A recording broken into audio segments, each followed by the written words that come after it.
Ano naman ang pakiramdam ninyo na na hindi kayo inimbitahan ni Lacson at parang tila minaliit kayo ni Lacson at ni Soto, hindi kayo inimbitahan sa Blue Ribbon? Baka sir, hindi niya lang kami inimbitahan kasi baka mapatunayan doon, masabi yung katotohanan. Pag nagtanong sila ba? Si Lacson po ba ay nakatira ninyo? Meron kayong kaalaman?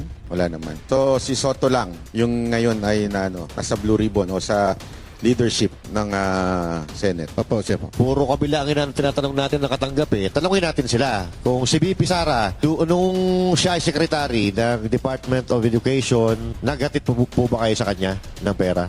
Wala po, sir. Wala. Hindi, kasi ayan ang inaano nila ng narrative ng mga dilaw eh. Na Duterte lang daw tong mga to, kaya ang dinadali nila o ang tinitira nila, yung yung administrasyon Itanong natin, lang. kayo ba Duterte lang ba talaga kayo o ano? Sige nga. Wala po, Kami sir. sir, neutral kami sir.